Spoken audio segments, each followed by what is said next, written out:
एक ऐसी रात जब आसमान शांत था और धरती पर ईमान की सबसे बड़ी परीक्षा लिखी जा रही थी, एक पिता को ऐसा हुक्म मिला जो किसी भी इंसान के लिए सबसे कठिन हो सकता था। लेकिन वो पिता अल्लाह का खलील था और वो बेटा अल्लाह का आज्ञाकारी बंदा था। ये कहानी है हजरत इब्राहिम और हजरत इस्माइल की उस महान कुर्बानी की परीक्षा की, जो कुरान में हमेशा के लिए अमर कर दी गई। हजरत इब्राहिम अल्लाह के चुने हुए पैगंबर थे।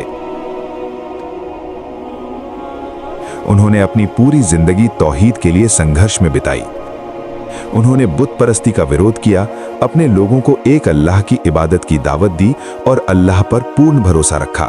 कुरान बताता है कि हजरत इब्राहिम को बुफापे में एक बेटा अता हुआ।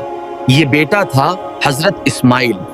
ये बच्चा उनके लिए एक बहुत बड़ी नेमत था, क्योंकि उन्होंने लंबे समय तक औलाद के लिए दुआ की थी। जब हजरत इस्माइल बड़े हुए और अपने पिता के साथ चलने फिरने लगे, तभी एक रात हजरत इब्राहिम ने एक सपना देखा। उन्होंने देखा कि वे अपने बेटे को अल्लाह के लिए कुर्बान कर रहे हैं।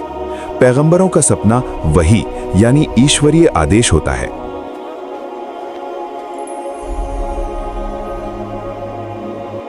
इसलिए हजरत इब्राहिम समझ गए कि ये अल्लाह का आदेश है।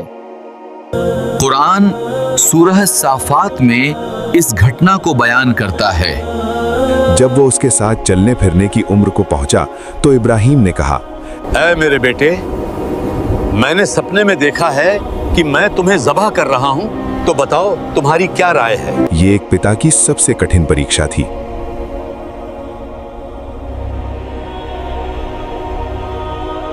लेकिन हजरत इस्माइल का जवाब इतिहास की सबसे महान बातों में से एक बन गया। उन्होंने कहा, जो आपको आदेश दिया गया है वही करिए, इंशाअल्लाह आप मुझे सब्र करने वालों में पाएंगे। ये शब्द आज भी हर मुसलमान के दिल को हिला देते हैं। एक बेटा जो बिना किसी डर के अल्लाह की रजा के सामने झुक गया।